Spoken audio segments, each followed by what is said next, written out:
नमस्कार श्रद्धा और सम्मान नवेदन करुच्ची मु शरत आचार्य आपण मैंने देखुंत वीरकलिंग यूट्यूब चैनल रे भारतीय दर्शन और भारतीय संस्कृति आधारित आमर यही कार्यक्रम सुधीवृंद गत संख्यार आम आलोचना करुले आदि शंकराचार्यंकर जीवनी विषय एवं 16 वर्ष आयु पर्यंत आलोचना कर सारीचे 16 रु 32 वर्ष भितर शंकराचार्य जो भारतर परिभ्रमण कले एवं जो सन्यासी परंपरा को सृष्टि कले ए अध्याय रे आमे से विषय रे आलोचना करिबा। सुधीवृंद आमे जानिचे शंकराचार्य 4 थर 16 रु 32 वर्ष भितर 4 थर भारत परिभ्रमण करिसंती एवं जो सनातन धर्म ताहाकू विस्तृत करिबा पई भारतर 4 दिगरे 4टी मठ स्थापना करिथिले। आमे से विषय आलोचना करिबा।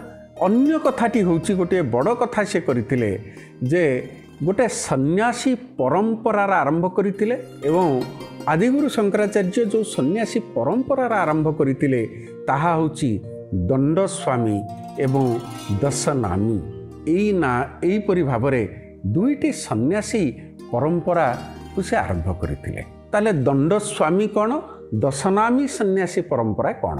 दंडस्वामी सन्यासी जोटार परंपरा रही वास्तव में यहाँ हूँ सन्यासी मानू गोटे शक्त करवा सशक्तिकरण करवा एवं सन्यासी मानू गोटे एकत्रित करी समग्र भारत वर्षर विभिन्न स्थान रे सेमानंकु रहिबा पाई सुजोग दे रहिबे सेमाने एवं सनातन धर्मर प्रतिष्ठा करिवे। ता भितरे विभाग करदेले गोटे आसला दंडस्वामी। आमे दंडस्वामी रु साधारणतः आमे एटा जानि परिबा जे जिए दंड को धारण करुथिबे सेमानंकु कुहा जाउथला दंडस्वामी एवं ए जो दंडटी सेमाने धारण करुथिले से दंड भितरे गोटे ब्रह्मांडर दिव्य शक्ति आउ बुद्धता को ही धारण करुथिले। गोटे भल प्रसंग भल कथा आपण मानकु कहि दिए ए दंडस्वामी सन्यासी जो माने थिले से माने जो दंड को धारण करुथिले तार किछि नीति नियम थिला। पूजा हैला बेले से दंड जो धारण करुथिले ताकू पूजा करा जिवे किंतु जेते बेले संपूर्ण रूपे खोली दिया जाइथिबे दंडटी खोली दिया जाइथिबे जेते बेले पूजा सरीबे पुणी ताकू आवरण कर दिया जिवो एवं ये जो दंडटी को धारण करुथिले जो सन्यासी माने से माने दंडटी काहाकू हस्तांतर करू नथिले। दंडटी जेपरी अपात्र रे केही स्पर्श न करे से विषय से माने सचेतन थिले। काहेकि थिले कारण ता भितरे जो दिव्य शक्ति एवं बुद्धता धारण करुथिले ता भितरे एटा थिला। एवं दंडस्वामी जो सन्यासी माने थिले सेमानंकर जीवनचर्या मध्य बड़ विचित्र थिला। प्रथम कथा होची सेमानंको ब्रह्मचर्य पालन करने पड़ो। जीवनचर्या भितरे सेमाने भिक्षावृत्ति को अवलंबन करेंगे। एमिति भी नियम थिला जे प्रतिदिन 7टी घर को सेमाने जिबे भिक्षा मागिबा पाई एवं सेई भिक्षा जहा मिलिबो ताकू भोजन करिवे। दिन रे केते थर भोजन करिवे मात्र थरुटिए। जो दिन भिक्षा न मिलिला से दिन सेमाने उपवास रहिबे खाइबे नाही। आउ गोटे परंपरा तांको पई थिला गोटे नीति निर्धारित होइतिला से माने जो पोशाक पिंधुथिले से पोशाक सिलेई हेइथिबा पोशाक पिंधिबे नाही किछि नीति निर्धारण करा जाइथिला। सबटु बड़ कथाटी होची जो दंडस्वामी सन्यासी जो माने थिले से माने मूर्ति पूजा करू नथिले। मूर्ति पूजा करिबा पई सेमानकु मना करा जाइथिला एवं जोठी जनगहळ स्थान लोकारण्य स्थान सेठी से माने बसवास करि परिबे नाही। से माने तार बाहर जाइकरी वास करिवे। ये गले दंडस्वामी सन्यासी एवं ये दंडस्वामी सन्यासी को कौन करा जाइथिला 10टी भागरे विभक्त करा जाइथिला। 10 प्रकार सन्यासी। ये दंडस्वामी सन्यासी जो सामग्रिक भाव में थिले ता भितरे 10 प्रकार सन्यासी रहउथिले। अति बढ़िया कथा सुधीवृंद आमे जानिबा दरकार।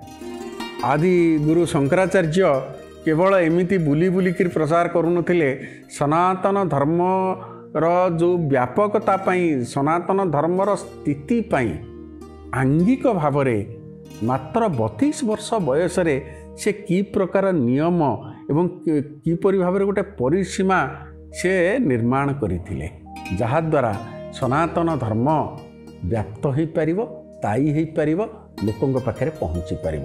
ତେଣୁ ଏଇ ଯେଉଁ ଦଣ୍ଡସ୍ୱାମୀ ଯେଉଁ ସନ୍ନ୍ୟାସୀ ରହୁଥିଲେ ତାଙ୍କୁ ସେ 10 ଭାଗରେ ବିଭକ୍ତ କରିଦେଇଥିଲେ। 10 ପ୍ରକାର ସନ୍ନ୍ୟାସୀ ତା ଭିତରେ ଆସିବେ। କ'ଣ କ'ଣ? ପ୍ରଥମେ ହେଲା ବନ ଆଉ ଅରଣ୍ୟ, 2।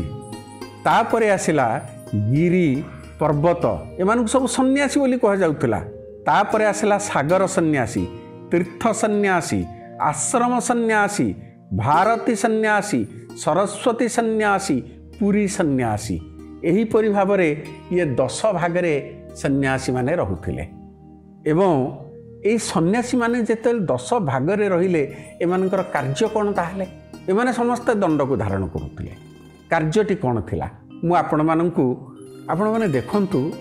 ଆଦିଗୁରୁ ଶଙ୍କରାଚାର୍ଯ୍ୟଙ୍କର ବିଚାରଧାରା କେମିତି ଥିଲା, କେଉଁପରି ଭାବରେ ସେ ଜାଣିଥିଲେ ଯେ ସମାଜରେ କେବଳ ଶାସ୍ତ୍ରାର୍ଥ କରିବା, ଉଚ୍ଚ ବର୍ଗ ଶିକ୍ଷିତ ଲୋକମାନଙ୍କ ସହିତ ଶାସ୍ତ୍ରର ଆଲୋଚନା କରିବା, ତାହେଲେ ସନାତନ ଧର୍ମ ଯେଉଁ ବ୍ୟାପ୍ତି ଲାଭ କରିପାରିବ ନାହିଁ, ସ୍ଥାୟୀ ରୂପରେ ରହିପାରିବ ନାହିଁ, ପ୍ରତିଷ୍ଠା ଲାଭ କରିପାରିବ ନାହିଁ।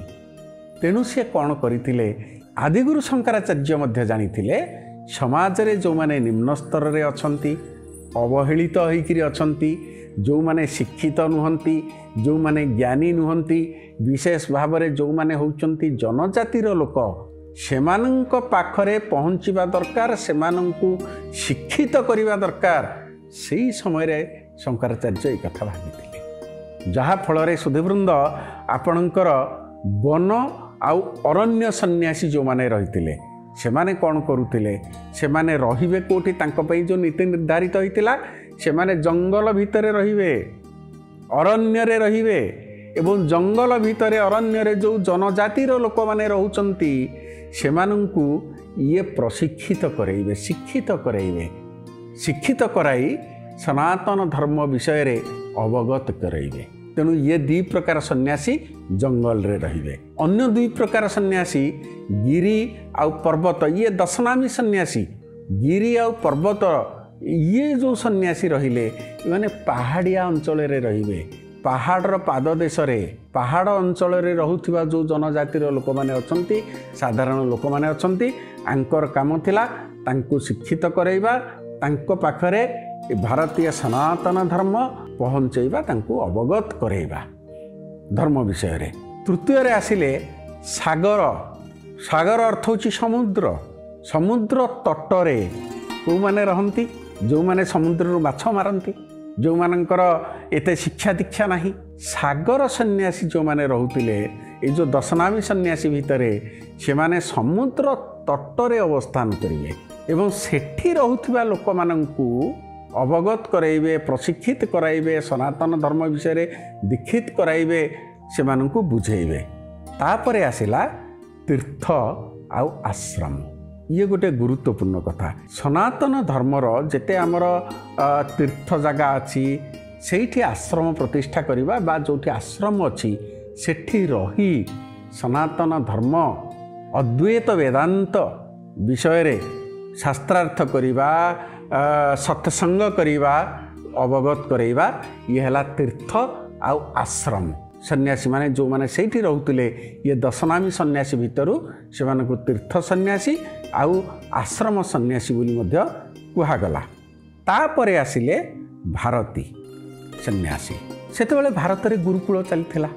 ଗୁରୁକୁଳମାନଙ୍କରେ ଯେଉଁ ଶିକ୍ଷା ଦିଆଯାଉଥିଲା, ଗୁରୁମାନେ ଶିକ୍ଷା ଦେଉଥିଲେ, ଏମାନେ କ'ଣ କରୁଥିଲେ? ଏ ସନ୍ନ୍ୟାସୀମାନେ ଗୁରୁକୁଳ ପ୍ରତିଷ୍ଠା କରି ସେଠି ଶିକ୍ଷାଦାନ କରିବେ, ସେମାନଙ୍କୁ କୁହାଗଲା ଭାରତୀ ସନ୍ନ୍ୟାସୀ।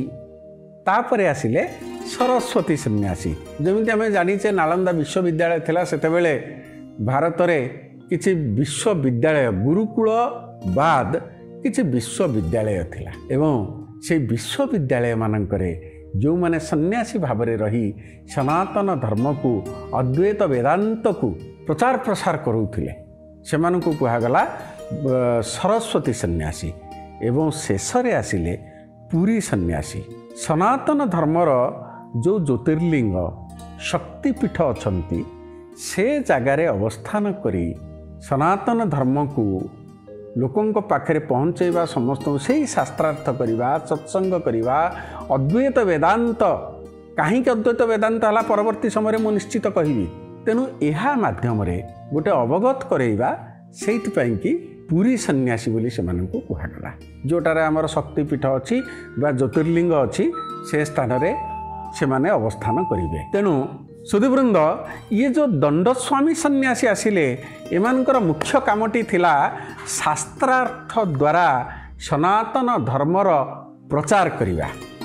କିନ୍ତୁ ଗୋଟେ ଅତି ବଢ଼ିଆ କଥା ଆପଣମାନେ ଦେଖନ୍ତୁ, ଆଦିଗୁରୁ ଶଙ୍କରାଚାର୍ଯ୍ୟ ଜାଣିଥିଲେ ଯେ ସନାତନ ଧର୍ମର ପ୍ରତିଷ୍ଠା କରିବା ପାଇଁ, ସନାତନ ଧର୍ମକୁ ପ୍ରଚାର କରିବା ପାଇଁ କେବଳ ଶାସ୍ତ୍ର ହେଲେ ହେବନି, ଶାସ୍ତ୍ର ଆଉ ଶସ୍ତ୍ର ଏ ଉଭୟର ଆବଶ୍ୟକତା ରହିଛି। କିନ୍ତୁ ଆପଣମାନେ ଦେଖନ୍ତୁ, ଆଦିଗୁରୁ ଶଙ୍କରାଚାର୍ଯ୍ୟ ଜାଣିଥିଲେ କେବଳ ଶାସ୍ତ୍ର ଦ୍ୱାରା ସନାତନ ଧର୍ମର ସ୍ଥାପନା, ପ୍ରତିଷ୍ଠା, ବ୍ୟାପକତା, ସ୍ଥିତି ହୋଇପାରିବ ନାହିଁ। କାହିଁକି ମୁଁ କହିଛି, ସେହି ସମୟଟା ହେଉଛି ଉତ୍ତର ବୈଦିକ କାଳ ଏବଂ ସେହି ସମୟରେ ଆକ୍ରମଣକାରୀମାନେ ମଧ୍ୟ ଇଏ ସନ୍ନ୍ୟାସୀମାନଙ୍କ ଉପରେ ଆକ୍ରମଣ କରୁଥିଲେ, ସନାତନ ଧର୍ମର ବିରୋଧ କରୁଥିଲେ, ଅଦ୍ୱୈତ ବେଦାନ୍ତକୁ ଗ୍ରହଣ କରିବାକୁ ରାଜି ନଥିଲେ। ଏବଂ ଯେଉଁ ଆକ୍ରମଣକାରୀମାନେ ସନାତନ ଧର୍ମକୁ ଧ୍ୱଂସ କରିଦେବା ପାଇଁ ଚେଷ୍ଟା କରୁଥିଲେ ସୁଧୀବୃନ୍ଦ, ସେଇଥିପାଇଁ କି ଶଙ୍କରାଚାର୍ଯ୍ୟ ଜାଣିଥିଲେ ଯେ ଗୋଟେ ଶାସ୍ତ୍ରର ରକ୍ଷା ପାଇଁ ଶାସ୍ତ୍ର ଆଉ ଶସ୍ତ୍ର ଦୁଇଟା ଯାକ ଦରକାର। ସନାତନ ଧର୍ମର ରକ୍ଷା ପାଇଁ ଜ୍ଞାନଟି ଉଭୟ ବୌଦ୍ଧିକ ଓ ସୈନ୍ୟ ଉଭୟଙ୍କ ପୃଷ୍ଠପୋଷକତାରେ ଜ୍ଞାନଟି ହିଁ ବଞ୍ଚି ରହିବ। ତେଣୁ ଶଙ୍କରାଚାର୍ଯ୍ୟ କ'ଣ କଲେ, ଆଦିଗୁରୁ ଶଙ୍କରାଚାର୍ଯ୍ୟ ସିଏ ଏଇ ଯେଉଁ ଦଣ୍ଡସ୍ୱାମୀ ଆଉ ଦଶନାମୀ ସନ୍ନ୍ୟାସୀ ପରମ୍ପରା ସୃଷ୍ଟି କଲେ। ସମାଜର ବିଭିନ୍ନ ସ୍ଥାନରେ ଏମାନଙ୍କୁ ଅବସ୍ଥାପିତ କରାଇଲେ। ଯେମିତି ଆମେ କହିଲେ ଯେ ଅରଣ୍ୟରୁ ଆରମ୍ଭ କରି ବିଶ୍ୱବିଦ୍ୟାଳୟ ପର୍ଯ୍ୟନ୍ତ। କିନ୍ତୁ ଦ୍ୱିତୀୟ ପର୍ଯ୍ୟାୟଟି କ'ଣ କଲେ, ଯେଉଁ ଆକ୍ରମଣକାରୀମାନେ ଆସୁଥିଲେ, ସେ ଆକ୍ରମଣକାରୀମାନଙ୍କ ଠାରୁ ସନାତନ ଧର୍ମକୁ ରକ୍ଷା କରିବା ପାଇଁ ନାଗା ସନ୍ନ୍ୟାସୀ, ଯେଉଁମାନେ ଏଇ ଯେଉଁ ଦଶନାମୀ ସନ୍ନ୍ୟାସୀ ପରମ୍ପରା ଭିତରେ ଆସନ୍ତି, ନାଗା ସନ୍ନ୍ୟାସୀ ଯେଉଁଟା ଆକ୍ରମଣକାରୀମାନଙ୍କ ଠାରୁ ରକ୍ଷା କରିବା ପାଇଁ ଯେଉଁ ଶସ୍ତ୍ର ପ୍ରୟୋଗ ମାଧ୍ୟମରେ ସେମାନଙ୍କୁ କୁହାଗଲା ନାଗା ସନ୍ନ୍ୟାସୀ। ଏଇ ଯେଉଁ ନାଗା ସନ୍ନ୍ୟାସୀ ପରମ୍ପରା ମଧ୍ୟ ଶଙ୍କରାଚାର୍ଯ୍ୟ ତାର ପ୍ରତିଷ୍ଠା କରିଥିଲେ। ସୁଧୀବୃନ୍ଦ, ଇଏ ଯେଉଁ ଦଶନାମୀ ସନ୍ନ୍ୟାସୀ ପରମ୍ପରା ସୃଷ୍ଟି ହୋଇଥିଲା, ତା ଭିତରୁ ନାଗା ସନ୍ନ୍ୟାସୀ ପରମ୍ପରା ହେଉଛି ଅନ୍ୟତମ। ଏବଂ ଶସ୍ତ୍ର ପୂଜନ, ସେମାନେ ଶାସ୍ତ୍ରାର୍ଥ କରନ୍ତି, ଏମାନେ ଶସ୍ତ୍ର ପୂଜନ କରନ୍ତି। ଆଚ୍ଛା, ତାହେଲେ ଯଦି ଶସ୍ତ୍ରର ପୂଜନ ଏମାନେ କରନ୍ତି, ତାହେଲେ ଏମାନେ ଅଭ୍ୟାସ କେଉଁଠି କରନ୍ତି? ଯେଉଁ ଆଖଡ଼ା ପରମ୍ପରା ଆରମ୍ଭ ହୋଇଥିଲା ନା, ଆଖଡ଼ା ଆମେ କହୁଛେ, ସେ ଆଖଡ଼ା ପରମ୍ପରାଟି ମଧ୍ୟ ଏଇଠୁ ଆରମ୍ଭ ହୋଇଥିଲେ, ଯାହାକୁ କୁହାଗଲା ଧାର୍ମିକ ଆଖଡ଼ା। ଏଇ ନାଗା ସନ୍ନ୍ୟାସୀମାନଙ୍କ ପାଇଁ ବିଭିନ୍ନ ଆଖଡ଼ା ସବୁ ପ୍ରତିଷ୍ଠା ହୋଇଥିଲା, ସ୍ଥାପନା କରାଯାଇଥିଲା। ମଠ ମନ୍ଦିର ଧର୍ମସ୍ଥାନକୁ ଆଉ ଥରେ ପୁଣି କହିଦେଉଛି, ଯେଉଁ ମଠ ଥିଲା, ମନ୍ଦିର ଧର୍ମସ୍ଥାନ ଥିଲା, ସେଇଠୁ ଆକ୍ରମଣକାରୀଙ୍କ ଠାରୁ ରକ୍ଷା କରିବା ପାଇଁ ଏଇ ଆଖଡ଼ା ସବୁ ପ୍ରତିଷ୍ଠା ହୋଇଥିଲା। ଏବଂ ସେଠି ଯେଉଁ ସନ୍ନ୍ୟାସୀମାନେ ରହୁଥିଲେ ତାଙ୍କୁ କୁହାଗଲା ନାଗା ସନ୍ନ୍ୟାସୀ, ଯେଉଁମାନେ ଶସ୍ତ୍ରର ଉପଯୋଗ କରୁଥିଲେ। ଆପଣମାନେ ହୁଏତ ଭାବୁଥିବେ, ତାହେଲେ ସେମାନେ କ'ଣ ଶାସ୍ତ୍ର ଜାଣିନଥିଲେ? ଶାସ୍ତ୍ରରେ ସେମାନେ ଏକଦମ ନିପୁଣ ଥିଲେ, ବିଦ୍ୱାନ ଥିଲେ ଏବଂ ପାଖାପାଖି ଯୁବକମାନେ ହିଁ ଏଇ ନାଗା ସନ୍ନ୍ୟାସୀ ପରମ୍ପରା ଭିତରକୁ ଆସୁଥିଲେ। କିନ୍ତୁ ଏତିକି ଜାଣିଥିବା କଥା, ସେମାନେ ଅଦ୍ୱୈତ ବେଦାନ୍ତ, ବେଦ ଏବଂ ସନାତନ ଧର୍ମ ବିଷୟରେ ସମ୍ପୂର୍ଣ୍ଣ ଭାବରେ ଅବଗତ ଥିଲେ। ସେଇଥିପାଇଁ ତ ସେମାନେ ସନ୍ନ୍ୟାସୀ, କିନ୍ତୁ ଶସ୍ତ୍ରକୁ ସେମାନେ ପ୍ରୟୋଗ କରୁଥିଲେ। ଆପଣମାନଙ୍କୁ ଗୋଟିଏ ଉଦାହରଣ ଦେଇପାରିବି, ମାତ୍ର ଗୋଟିଏ ଉଦାହରଣ ଦେଇପାରିବି ଯେ କେଉଁପରି ଭାବରେ ଯେଉଁ ମଠ ମନ୍ଦିର ଧର୍ମସ୍ଥାନ ଶଙ୍କରାଚାର୍ଯ୍ୟ ଜାଣିଥିଲେ ଯେ କେବଳ ଗୋଟେ ଶାସ୍ତ୍ରାର୍ଥ କରିଦେଲେ ପ୍ରତିଷ୍ଠା ହୋଇଗଲା ସନାତନ ଧର୍ମ, ହୋଇପାରିବନି। ସେମିତି ତାର ରକ୍ଷା କରିବାକୁ ପଡ଼ିବ।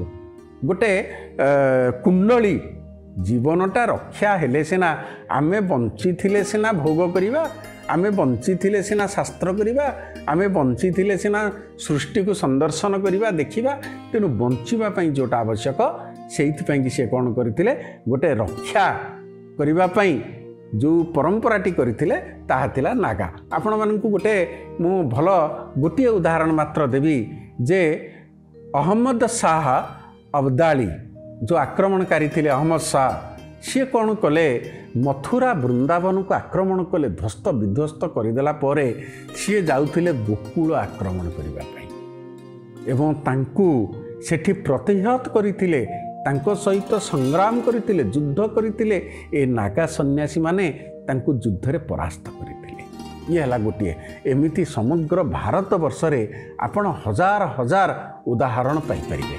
तेनु ए जो नागा सन्यासी माने रहउथिले तांकर जो आखड़ा होउथिला आखड़ा परंपरा जोटा थिला शेष रे आपन को कहबी ताकु तीन भाग रे विभक्त कर जाइथिला।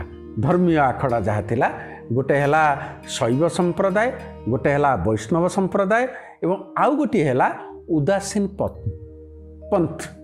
ये जो तीनोटी रहिले शैव संप्रदायर मान्यता प्राप्त आखड़ा होची 7 वैष्णव संप्रदायर मान्यता प्राप्त आखड़ा होची 3 एवं उदासीन पंथ जो संप्रदाय तांकर होची 3। एही परि भाबरे मोटरे 13टी मान्यता प्राप्त आखड़ा अच्छी से धारा से समय वर्तमान जाए मध्य गढ़ी आसुची। तो यही परि भाबरे आदिगुरु जगतगुरु शंकराचार्य देखंतु कि केउं परि भावरे से केवल सनातन धर्म को प्रचार कर दउ नथिले अद्वैतवाद को केवल शास्त्रार्थ कर दउ नथिले ताहार संस्थापना एवं ताहार स्थायित्व पई केउं परि भावरे गोटे बलय सृष्टि करथिले। केते वर्ष रे समाधि होइतिले पुणी मन पकई दउची मात्र 32 वर्ष बयस रे। सुधीवृंद आसंता संख्या रे आमे आलोचना करिबा। ये तो गला सन्यासी परंपरा सनातन धर्मर रक्षा करिबा पई पुणी धार्मिक परंपरा कौन करथिले 4टी मठ कोठी प्रतिष्ठा करथिले काहेकि प्रतिष्ठा करथिले एवं से मठर कौन आलोचना होतिला आसंता समय रे आमे निश्चित भाव रे तापर आलोचना करिबा। आपण माने वीर कलिंग यूट्यूब चैनल रे हमर ए कार्यक्रम को देखुचंती मतामत दियंतु लाइक करंतु एवं जदि आपण नुआ अछंती सब्सक्राइब करंतु। आपण मानकर जो मतामत आमको उत्साहित करिबो निश्चय। धन्यवाद नमस्कार।